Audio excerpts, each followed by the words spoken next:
Two boys, two continents. One night in 1958, one was a soldier, drafted at the height of his fame, sitting in a cold barracks in Germany, wondering if the world would forget his name before he got home. The other was 17 years old, playing in a World Cup final in Sweden, about to become a legend before he'd even finished growing into his own body. Neither of them knew it yet. But by the time the radio static cleared that night, two kings had been born. This is the story of the night Elvis Presley heard Pellé's name for the first time, and what it did to him. Elvis Presley had been the biggest thing in America for exactly 2 years when the letter came. Not a fan letter, not a contract, a draft notice, stamped and official, telling the boy from Tupelo that Uncle Sam didn't care how many records he'd sold or how many girls had screamed his name. He belonged to the U.S. Army now. Same as anybody else. He could have fought it. Other stars found ways around it, deferments and doctors and lawyers who knew how to make problems disappear. Elvis didn't. Whether it was loyalty, image, or just resignation to the machine, it was his career. He reported for duty in March of 1958. Within months, he was in Freiburg, West Germany, a private in the 3rd Armored Division, sleeping in a barracks bunk instead of a hotel suite. The transformation was almost violent in how complete it was. The hips that had scandalized television audiences were now standing at attention. The voice that had sold millions of records was now answering to rank. Photographers still followed him. Sure, there was no hiding a face like his, but the crowds were thinner here, the screaming replaced by the dull rhythm of military routine. Reveille. Drills, mess hall, sleep. He wrote letters home. He worried, in the quiet way famous people worry, about being forgotten. 2 years was a long time in the music business. Trends moved fast.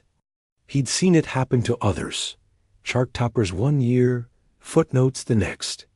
Somewhere in Memphis, RCA Victor was releasing singles from material he'd recorded before he left, stretching it thin, trying to keep his name alive, while the man himself scrubbed barracks floors.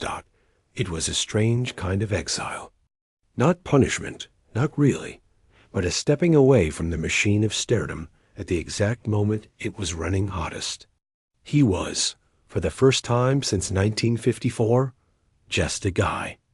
A guy who made his bunk and stood in formation, and in the evenings, when duty allowed, sat around with the other soldiers doing what soldiers have always done, killing time, trading stories, listening to whatever came through on the radio.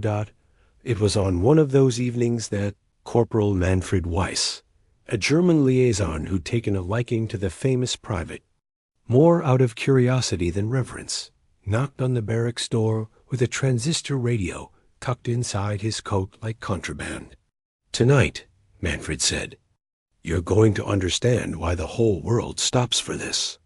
Elvis, half out of his boots, didn't know it yet. But Manfred was about to hand him something more interesting than any hit record on the charts back home, a window into another kind of stardom entirely.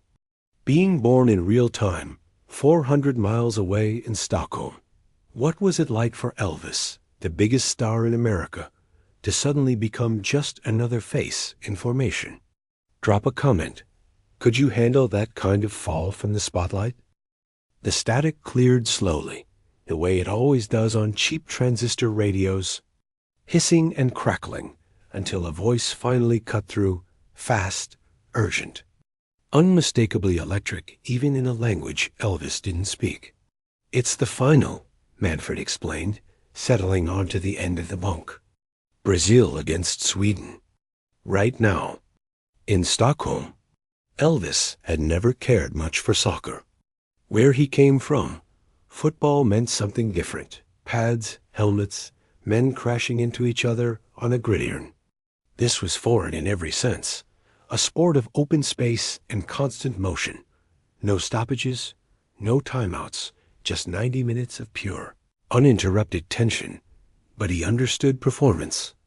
He understood the way a crowd's energy could rise and fall like a living thing, the way silence before a big moment could feel heavier than sound itself. And even through a tinny radio speaker, he could hear that this crowd, 60,000 people packed into Rosunda Stadium, was riding every second of it. Sweden scored first, Manfred said, listening close, translating on the fly. 4 minutes in. Home crowds going wild. Elvis leaned back against the wall, arms crossed, more curious than invested. Then the announcer's voice changed, climbed, quickened, started repeating a single word like he couldn't help himself.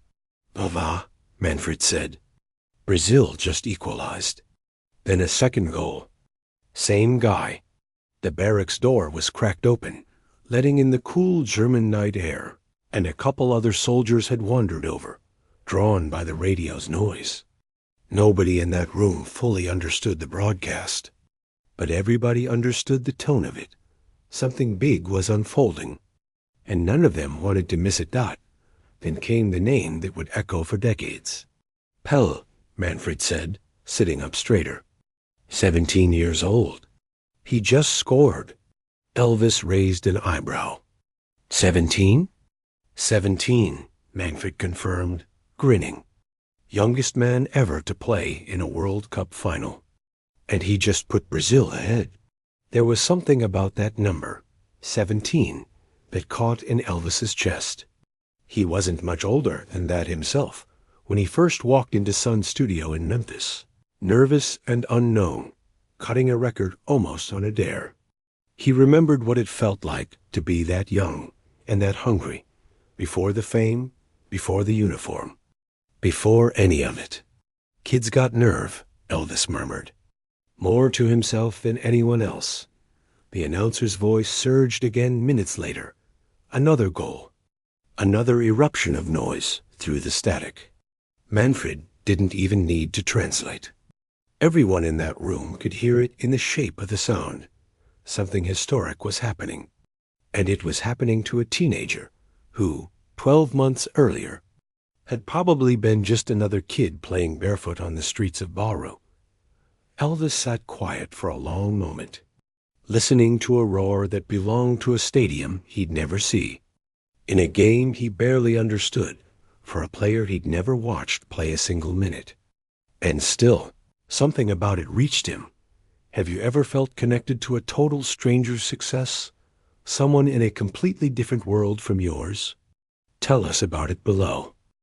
By the second half, the barracks had turned into something like a small congregation. Word had spread down the hallway. Come listen. Something's happening. And a handful more soldiers had crowded in, some half-dressed, some still holding cups of coffee gone cold in their hands. Nobody in that room could have found Stockholm on a map with much confidence, and fewer still could have explained the offside rule. It didn't matter. The radio's static had become a kind of shared heartbeat. Manfred kept translating, though by now his voice had turned hoarse with excitement. Another Brazil goal. Zagallo this time. It's 4-1. Someone in the back let out a low whistle. Elvis said nothing, just listened, elbows on his knees, staring at the small radio like it might reveal a picture if he looked hard enough. Then, near the end of the match, the announcer's voice did something it hadn't done all night. It cracked, just slightly, caught somewhere between disbelief and joy. He's done it again, Manfred said, translating fast now, barely keeping pace. Pelé, his second goal. 5th for Brazil. The room erupted, not because anyone there had a stake in Brazil's victory, but because the sheer improbability of what they were hearing had become its own kind of magic. A 17-year-old, on the biggest stage the sport had to offer, delivering not once, but twice in a final that would decide a nation's legacy. Elvis finally spoke. That's the thing, isn't it? He said, half to Manfred, half to the room. Some folks, they just got it. Don't matter how old they are. Don't matter where they're from. It just comes out of them. Manfred looked over. Got what? Elvis almost smiled. That lazy, knowing half-smile that had made 1,000 photographers rich. You know, it. He didn't elaborate further. He didn't need to.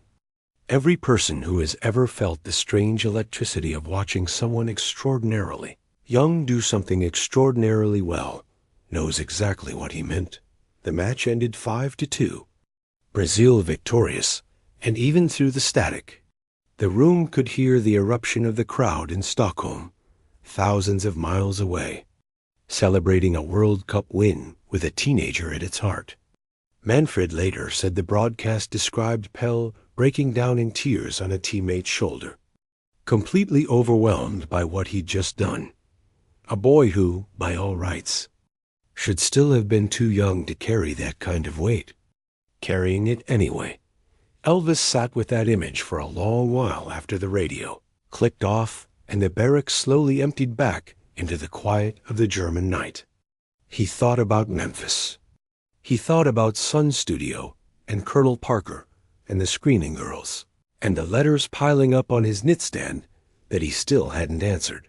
He thought about how strange it was to be, at 23, already something of an old story in a business that worshipped the new. And somewhere in that quiet, he thought about the kid crying on his teammate's shoulder in Stockholm, and for reasons he couldn't quite name, felt something close to kinship. Do you think greatness always comes with that kind of overwhelming, almost painful weight? Or can talent like that ever feel easy? Let us know your take. Elvis never did become a soccer fan. He went back to his duties the next morning same as always. And within a couple of years, he was back in America, back in the studio, back on movie sets. His exile in Germany, already fading into legend, the story people would tell about the king who once wore a soldier's uniform instead of a rhinestone jacket. Pelé, meanwhile, was only getting started. That 1958 final wasn't a peak.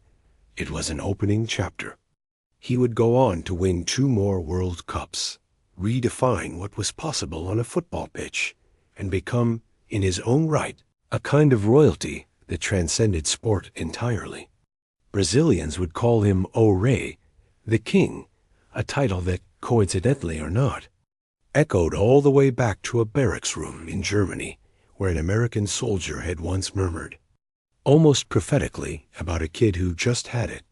There's no evidence the two men ever met, or that Elvis ever thought much more about that night, once the radio went quiet. History doesn't record a phone call, a letter, a photograph together. What exists instead is something quieter, and in its own way, more interesting. 2 young men, oceans apart, both carrying the impossible weight of being extraordinary before they'd fully grown into who they were. Elvis had walked into Sun Studio at 19, not knowing that a single recording would append his entire life. Pelé had walked onto that pitch in Stockholm at 17, not knowing he was about to become a permanent fixture in the history of his sport. Both of them were, in some sense, still becoming themselves even as the world rushed to crown them. Both of them would spend decades living inside the myth that one unforgettable moment created. Myths that, in some ways, never quite let either man simply be a person again. That's the strange thing about the kind of stardom that swallows people whole. It doesn't ask if you're ready. It doesn't wait for you to grow into it. It just arrives, sometimes through a jukebox in Memphis, sometimes through a stadium roar in Stockholm. And after that, nothing about your life belongs entirely to you again. For one evening in 1958, though, none of that mattered yet.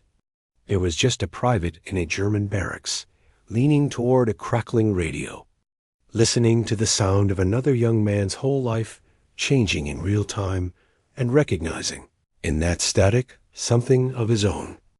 2 kings, 2 continents, 1 radio, crackling with static in a Germany barracks, carrying the sound of history being made. Elvis never watched Pelé play. Pelé likely never heard this story at all.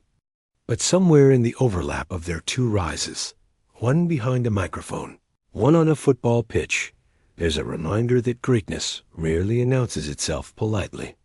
It arrives loud, young, and completely unready for what comes next. If this story moved you, drop a comment below and tell us, who's your Pelé moment? A time you watched raw talent become legend right in front of you? And hit follow for more untold crossovers between music, sports, and history you never knew existed.